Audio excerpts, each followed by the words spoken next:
함께 보실 하나님의 말씀은 구약성경 사무엘상 31장입니다. 1월 31일 사무엘상 마지막 장인 31장을 나는데 31장은 13절까지 그리 길지 않으므로 우리 처음부터 끝까지 말씀을 함께 봉독하겠습니다. 사무엘상 31장 1절부터 13절까지 말씀, 구약성경 461면 전후를 보시면 되겠습니다. 1절부터 함께 봉독합니다. 블레셋 사람들이 이스라엘을 치매 이스라엘 사람들이 블레셋 사람들 앞에서 도망하여 길보아 산에서 엎드러져 죽으니라. 블레셋 사람들이 사울과 그의 아들들을 추격하여 사울의 아들 요나단과 아비나답과 말기수아를 죽이니라. 사울이 패전함에 활 쏘는 자가 따라잡으니 사울이 그 활 쏘는 자에게 중상을 입은지라. 그가 무기를 든 자에게 이르되 내 칼을 빼어 그것으로 나를 찌르라 할례받지 않은 자들이 와서 나를 찌르고 모욕할까 두려워하노라. 하나 무기를 든 자가 심히 두려워하여 감히 행하지 아니하는지라. 이에 사울이 자기의 칼을 뽑아서 그 위에 엎드러짐에 무기를 든 자가 사울이 죽음을 보고 자기도 자기 칼 위에 엎드러져 그와 함께 죽으니라. 사울과 그의 세 아들과 무기를 든 자와 그의 모든 사람이 다 그날에 함께 죽었더라. 골짜기 저쪽에 있는 이스라엘 사람과 요단 건너쪽에 있는 자들이 이스라엘 사람들이 도망한 것과 사울과 그의 아들들이 죽었음을 보고 성읍들을 버리고 도망하매 블레셋 사람들이 이르러 거기에서 사니라.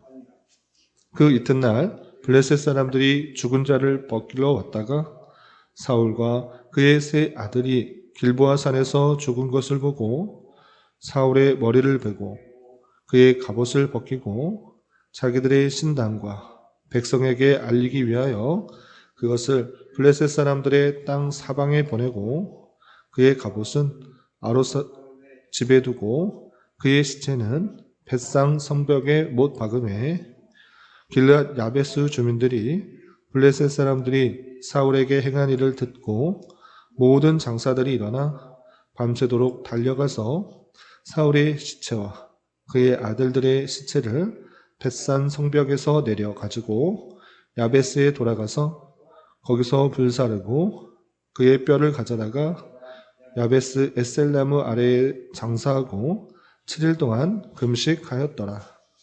아멘. 예, 감사합니다. 오늘 함께 살펴볼 하나님 말씀은 사무엘상 31장입니다.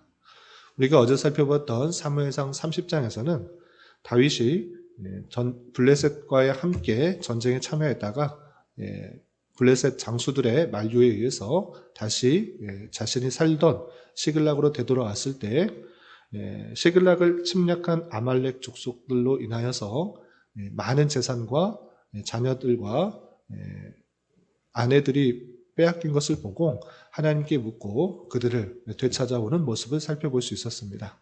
그리고 되찾아왔을 뿐만 아니라 많은 전리품을 얻을 수 있었는데 그 전리품을 모든 백성들과 함께 공통으로 나누는 그 모습을 살펴볼 수 있었습니다.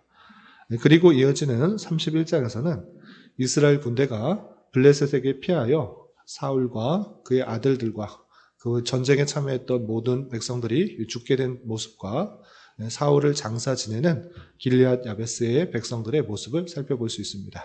내용을 좀 자세히 살펴보면서 교훈받을 수 있는 것들이 무엇인지 생각해 보도록 하겠습니다.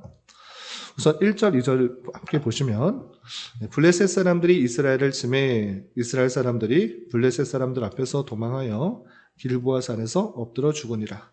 블레셋 사람들이 사울과 그의 아들들을 추격하여 사울의 아들 요나단과 아미다답과 말기수아를 죽이니라. 그렇습니다. 블레셋과 이스라엘의 전투가 본격적으로 시작되었는데 블레셋이 크게 승리를 하게 된 것입니다. 그렇게 되고 이스라엘 백성들뿐만 아니라 사울의 세 아들이었던 요나단, 아미나답, 말기수아가 죽게 된 그 모습을 볼 수 있습니다. 그러면 사울은 살아남았는가? 사울은 겨우 목숨만 건져서 도망하게 되는데 그것도 오래가지 못하고 활 쏘는 자에 의해서 큰 중상을 당하고 이제 스스로 목숨을 끊는 장면이 계속 이어지게 됩니다.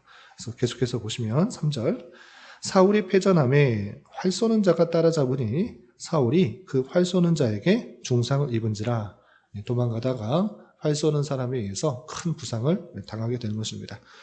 큰 부상, 중상을 당해서 오래 갈 수도 없고 죽게 될 것들을 직관한 나머지 사울은 다음과 같은 판단을 하게 됩니다. 4절 보시면 사울이 무기를 든 자에게 이르되 내 칼을 빼어 그것으로 나를 찌르라. 할례받지 않은 자들이 와서 나를 찌르고 모욕할까 두려워하노라. 그 옆에 있던 무기를 든 자에게 차라리 나를 죽여달라라고 말하는 것입니다. 스스로 죽기보다는 또 블레셋 군대에 의해서 또 모욕을 당하고 또 죽임을 당하는 것보다 할례받지 않은 그런 언약 백성이 아닌 이방인들에게 죽는 것보다 이스라엘 백성들에게 죽는 게 낫다 생각하여서 그 옆에 있던 무기 든 자에게 자신을 죽여달라 이렇게 부탁을 하는 것입니다. 그러나 그 무기 든 자는 그렇게 행하지 않습니다. 계속해서 보시면 무기를 든 자가 심히 두려워하여 감히 행하지 아니하는지라 하고 있습니다. 다윗도 마찬가지고 또 무기를 든 자도 마찬가지로 하나님께서 기름을 부어서 세운 왕이기 때문에 왕을 죽이는 것은 옳지 않다 생각했던 것입니다. 그래서 사울의 부탁을 거절했던 것입니다. 그래서 사울은 어떻게 했는가? 스스로 목숨을 끊는 행동을 하게 됩니다. 4절 말미에 보시면 이에 사울이 자기의 칼을 뽑아서 그 위에 엎드러짐에 스스로 목숨을 끊었던 것입니다.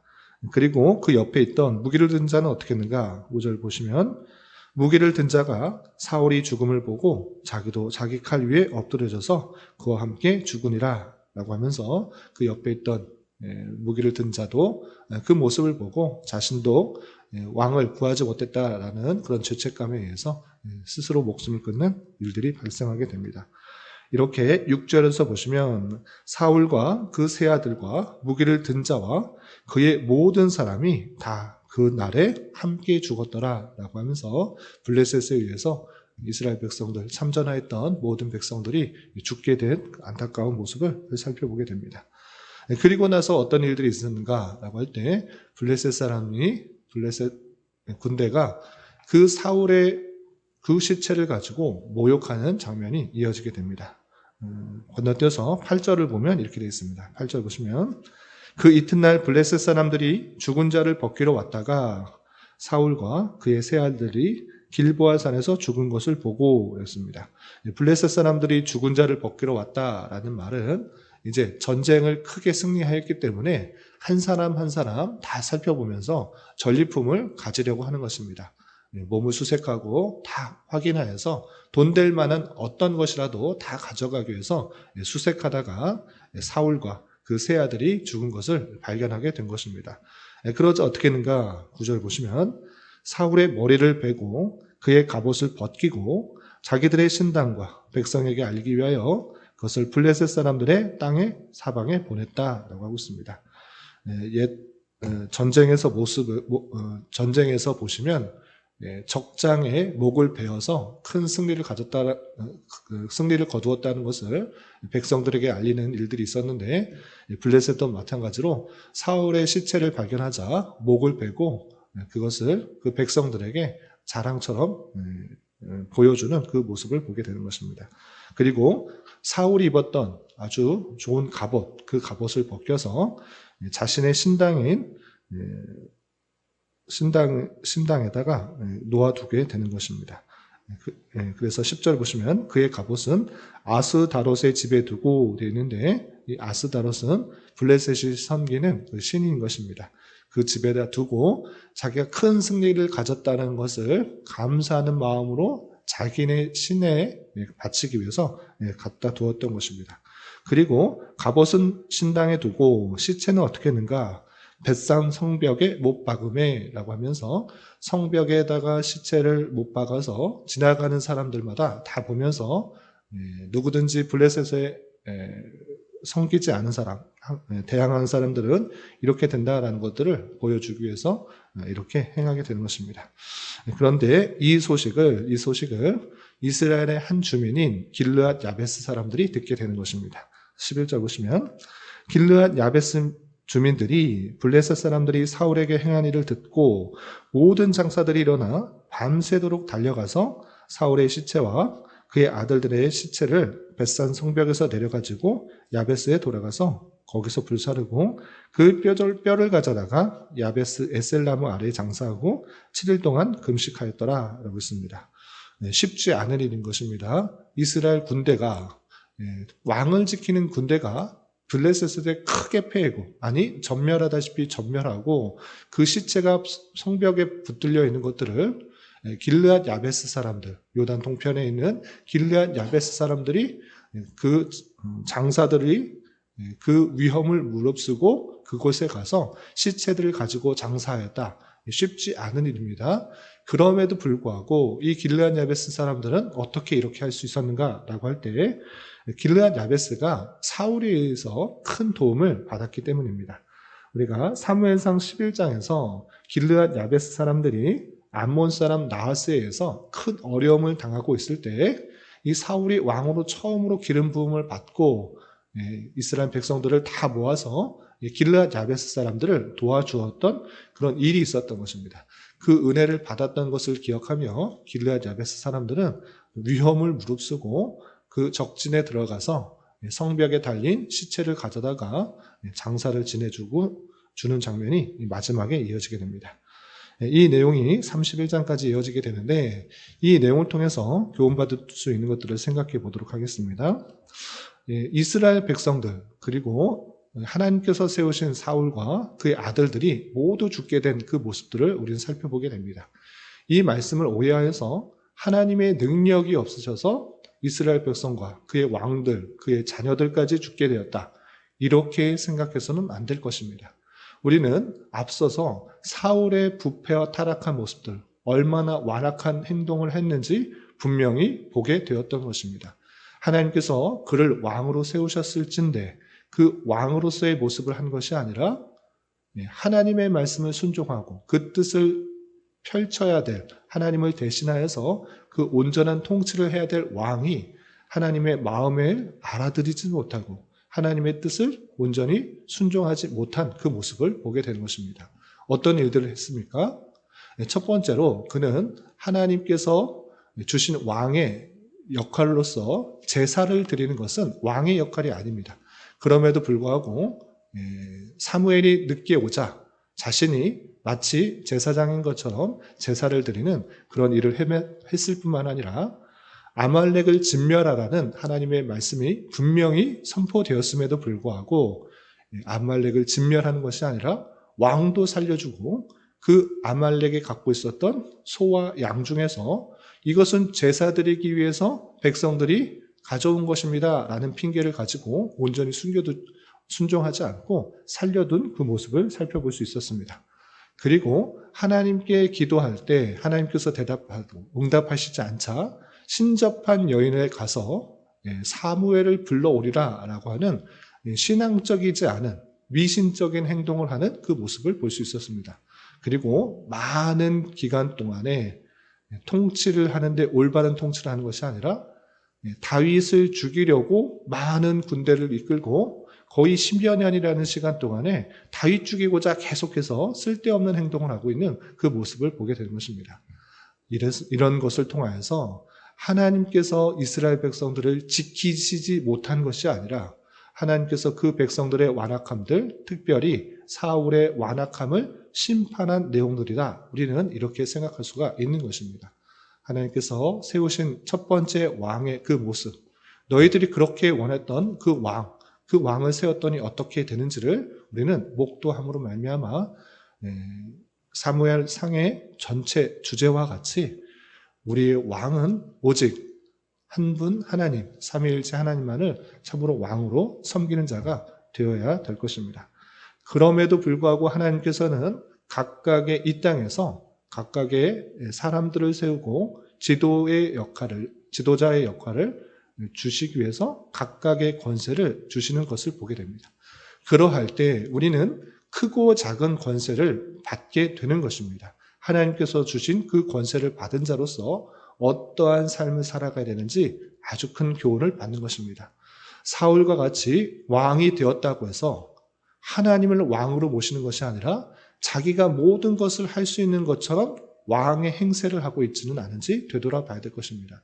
크고 작은 권세를 받았을 때 이 자리에서 내가 해야 될 것은 무엇인가를 고민하면서 하나님께 묻고 하나님께서 이 권세를 나에게 주셨을진데 이 권세를 어떻게 사용해야 되는 것인가를 고민하며 행동하는 그런 지혜가 필요한 것입니다.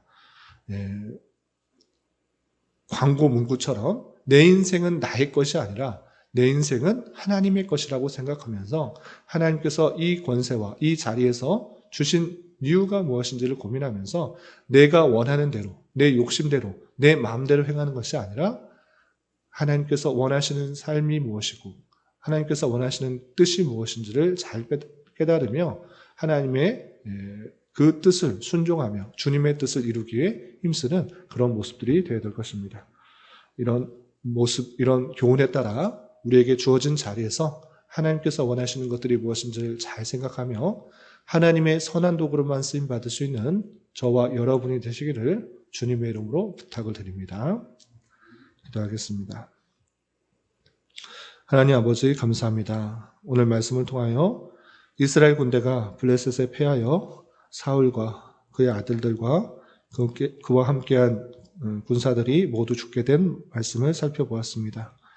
이런 말씀을 대하는 자로서 이스라엘의 패배가 하나님의 패배가 아니라 영적으로 무지하고 불순종했던 사울 왕조의 패배요 인간 왕을 구했던 이스라엘 백성에 대한 하나님의 심판인 줄 알아.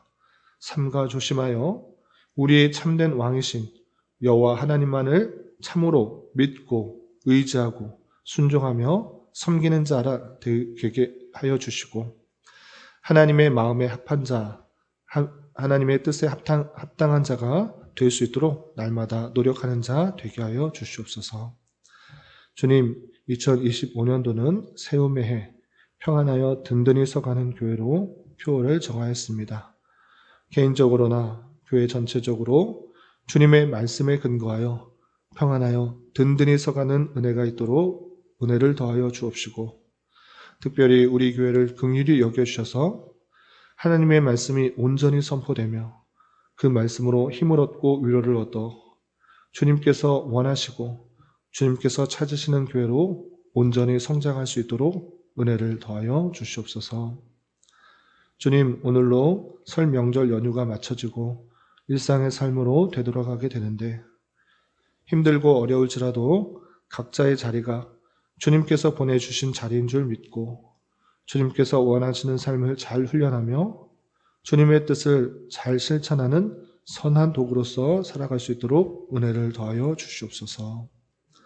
주님, 교회 내 육체적 질병과 연약함으로 인해 병원에 치료를 받는 여러 성도들 있사오니 주님 붙들어 주셔서 건강하게 잘 회복될 수 있도록 은혜를 더하여 주옵시며 가족의 전도와 신앙을 위해 직장과 사업장의 문제로 주님께 간절히 기도하는 여러 지체들이 있사오니 주님께서 그 모든 상황과 여건, 마음과 생각을 주장하여 주셔서 우리의 기대와 소망보다 훨씬 더 풍성한 것들로 채워주시는 하나님을 깊이 경험할 수 있는 기회 되도록 인도하여 주시옵소서. 오늘 저녁에 있는 금요 기도의 시간에도 주님 함께하여 주실 줄 믿으며 이 시간 각자 간절하게 간구하는 기도 제목 주님께서 들으시고 가장 선한 것들로 응답하여 주시옵소서. 예수님의 이름으로 기도 올리옵나이다. 아멘.